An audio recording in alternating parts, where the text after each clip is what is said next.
message. I've got another question for you as well. We'll get to that in a few minutes. First up, though, delighted to welcome Conservative commentator Benedict Spence and his Movember tash back to the studio. Good morning to you. Assalamu alaikum. I'm in my Saddam Hussein phase. I have to That's say, where we're going. We are in Saddam Hussein territory. Yes. I just like to say, just on the issue of the tash, given that I'm in a cheery mood today because of the EV fallback, I'm wondering, is it your moustache that makes you run late every morning? Yes, it's wind resistant. It's winding you down? Is it weighing you down? Is that what it is? No, so it's very late to the studio. Again, in my Saddam Hussein era, I'm now on Arab time, which is to say I could turn up on time, but, you know, time is infinite. A lot of people are going to complain about that, but if you've ever been in the Middle East, that's something they actually talk about. They themselves will not complain about that. They will laugh. Yes, it is actually it's a thing. Yes. When people say we're doing it tomorrow, or the other tomorrow? I think it's actually one of those things, isn't it, that they say that time is one of those sort of colonial white supremacist constructs because everybody else is expected to keep to it and they don't fancy it. That's an actual line of argument. And there we are. There's so much I want to get to. Let's talk about net zero cars. The Vauxhall, basically the owner of that company, basically says EV rules basically behind the decision to shut their Luton plant, costing 1,100 jobs. It's not a surprise. It's something that's been forecast for a very long time. Europe's economy by people who can add up. Yeah, Europe's economy generally, not just the UK's, is in a desperate situation, and great swathes of this is due to energy prices and net zero policy. I mean, if you want to see how badly things are going, just look at the fact that the German government's just collapsed. You know, that pinnacle of stability and success that we're all supposed to mirror, that's actually in an even worse situation than we are. Their industrial base is absolutely collapsing. Factories that have never had economic problems are closing, people are being laid off, it's a complete disaster.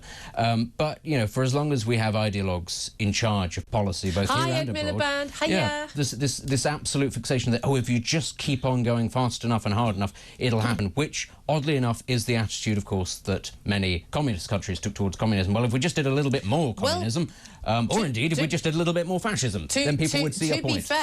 To be fair, both communism and net zero policies lead to the same place, poverty. Yeah, although the communists did at least build houses. That's one thing that you could say. They're not very nice houses. Not nice ones, but they built them. Very nice houses. Don't get onto what Mussolini... Don't get onto what Mussolini did with the trains. Don't mention that. You got shot if you didn't build the houses. But this is the thing. It is so mad. Now, we are expecting there's going to be a bit of a rolling back on this. Now, Ed Miliband, we're very unhappy, the Energy Secretary.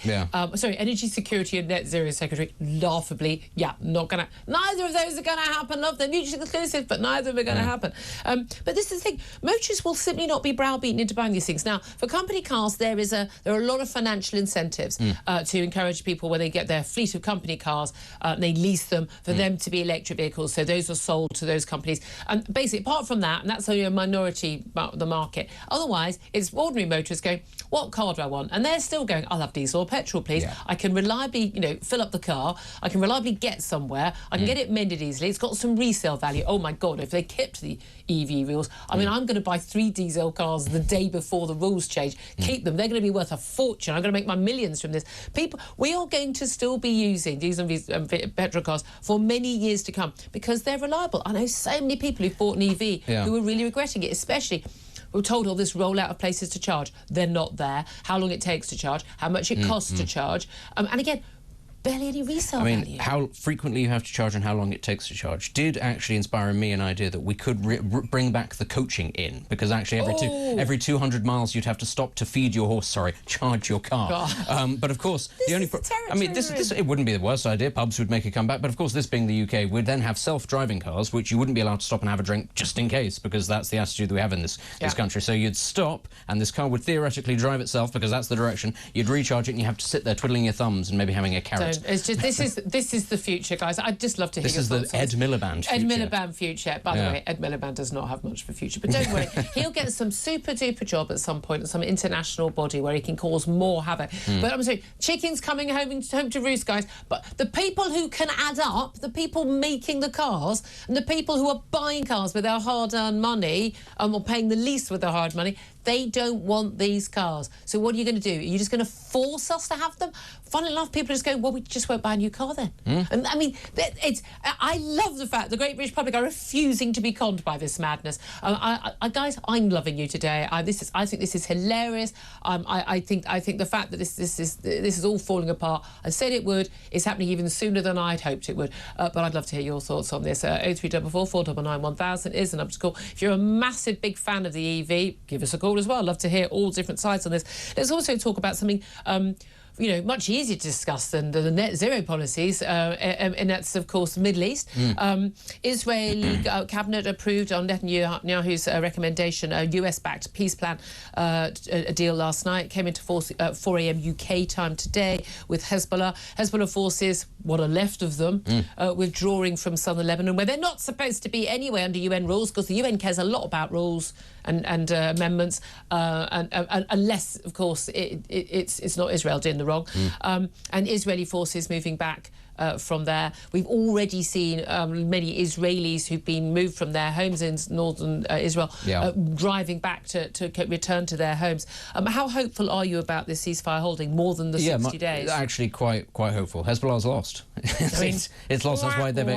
How's that working out for you, Hezbollah? The terms of this ceasefire are pretty punitive. Israel can go into Lebanon whenever it wants if it deems that the Lebanese army isn't doing its job, and they will, and they can strike them at any time. The leadership's been completely wiped out. This is a severe humiliation both for Hezbollah, what's left of it, and for Iran. And can we have just another little moment over the pager attack, by the way? That was brilliant. But again, it really flies in the face of the suggestion that you hear from people in the UK that Israel is the aggressor and isn't interested in ceasefires. It's absolutely interested in ceasefires once it gets the mission done. And we need to be very clear here. If it wanted to, it could have carried on deeper into Lebanon. It could have killed a lot more people. It could be occupying southern Lebanon. Actually, I mean, certainly comparison with Gaza, because the people aren't being held sort of hostage by Hamas in the same way. That's different population density. So when it's very difficult to clarify, isn't it? Because when Israel is a genocidal force against the Palestinians, bizarrely not so in Hezbollah in Lebanon, but it is in Gaza. So difficult to keep up with propaganda, isn't it? But you know that it was always going to be the case that this was going to be a very different war, and many people actually thought that this would be the more difficult conflict because Hezbollah was that much larger. But obviously Israel has proven that it has infiltrated Hezbollah. They've taken out something like 90% of their weaponry, and as you say, their entire leadership,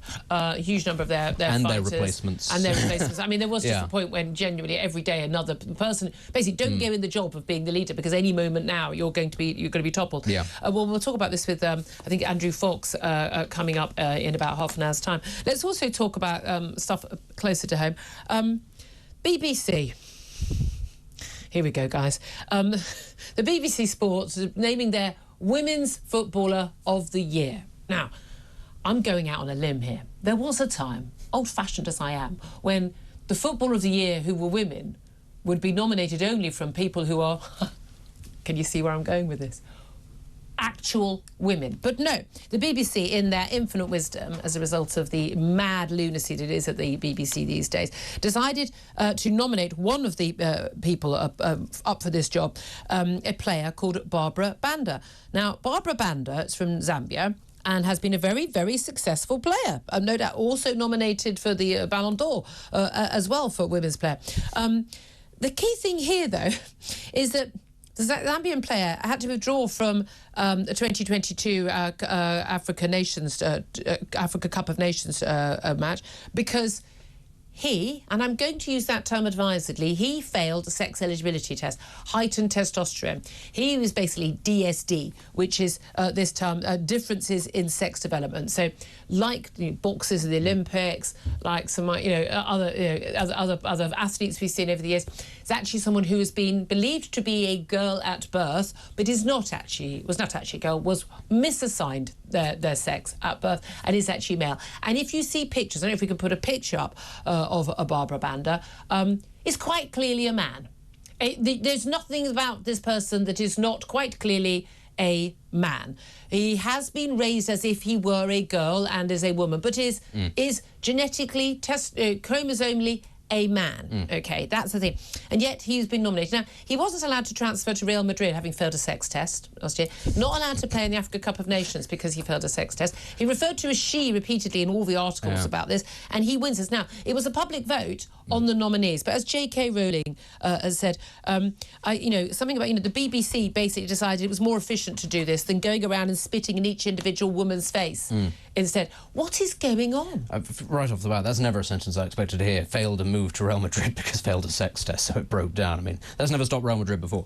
But first and foremost, obviously this is something that it's increasing in frequency, and actually I think people are becoming a lot more aware of it, whereas perhaps once upon a time it might have gone slightly under the radar. Well, there's that's only also one partly... or two. They're not winning anything. It's well, fine. No, they are winning. That's the point. They're winning really. They're really successful. I wonder why male players are doing really well in women's sport. Because we're really good, Julia. Is there any reason why we decided to separate women's sport from men's sport? I just can't think why. Yeah, and as the male supremacists in the room, I have to say congratulations, Barbara. You did a sterling job. That's exactly what I would have done if I could have done. You're only saying that because you got your tash 1st of December. All that bravado will be gone. Absolutely. But it's such. I mean, I could have won the female Ballon d'Or. Let's be honest. It's something that would have been, in some satirical comedy show 10 years ago. It's now the norm. We've had Kent's Cricketer of the Year, Women's Cricketer of the Year being this is different from someone who's trans who says, no, I believe, or I'm just simply playing at it. In the case of Leah Thomas, I don't believe for a moment Leah Thomas, the American swimmer, remotely believes that he is actually a woman. This is an insult to women. We've only just seen women's sport break through into the mainstream. Women earning money, people paying attention, people going to the matches, going to watch the track and field. We've only just got that happening, and now we're going to allow it to be destroyed by a load of people who are actually really men, or know they're men and have played as men, have been average as men, and now are going to take women's medals. Well, I'm chortling a little bit about it because it is ridiculous, but this it should be laughed at. Well, it is laughable. I'm unable to hold myself back, but this is the real sort of misogyny, if you like. As you say, women's sport begins to break through, and along come a couple of men and go, absolutely not, we're going to dominate this field and put you in your place. And if you try to complain about it, we're going to brand you the bigots. That's state-of-the-art misogyny. That's really well thought out. It really is. There's so much more I want to talk about, but I desperately want to play a video of the woman who could have been president-elect by this time of the United States and about to be leader of the free world, Kamala Harris. We thought we got rid of her, but no. She's decided to put out a bizarre, really quite lengthy video last night. I'm thinking a box of wine may have been involved. I'm not thinking a bottle. I've got to be honest with you. I think a box of wine may or may not have been involved before this video was made. But this is what the woman who lost the American presidential election, who, thank God, is only going to be vice president of the United States for a couple more months and will not be the next president. This is what she had to say to Americans yesterday. I just have to remind you, don't you ever let anybody take your power from you. And you have the same ability to engage and inspire. So don't ever let anybody or any circumstance take your power from you. Wow. OK, it's James Heal from The Spectator who tweeted this morning, but he was on Mike's show earlier, and it's so true. Very strong sort of nightclub, girls' toilet, 2 a.m, someone's just, he's dumped me, he's not worth it, sweetheart, don't anyone take your power from you. That woman could have been the leader of the free world. No, I've got issues with Donald Trump. Oh, my God, I've got issues with the guy. The guy who's currently the president, who doesn't know where he is. But wow, that. To be fair, if you just lost to Donald Trump, I think you'd knock back a couple for a couple of weeks. Vote for her because she's a woman. I know, but I suppose that's why would we be surprised that this person then took to the bottle? If that's the sort of the high point of the tactical brilliance. It could have been before then. I think, well, this has actually been an ongoing thing about Kamala Harris, however. I said I don't need to know how she pronounces Does she change how she pronounces it based on how drunk she is? I don't know. Honestly, but it's been well known. But I think just before then she was but it's been well known for some time that she enjoys a drink, and that's fair enough. As many great politicians have made a fantastic. Churchill won a war by being drunk. In fact, I think he won too. But actually, this is very undignified, and somebody should have said to her, "No, we're not going to put this out." I don't think someone listens to advice, but there we are. I mean, as indeed neither do you or I. But there we are. Certainly, the government doesn't listen to advice from people who can add up when we get to your calls about electric vehicles. I also want to hear from you though on BBC, sparking, as Time says, controversy. Oh, do you think by naming Barbra Banda, a player who has failed sex eligibility rules because he was born a man and is a man, call him what he is, as it's Women's Footballer of the Year?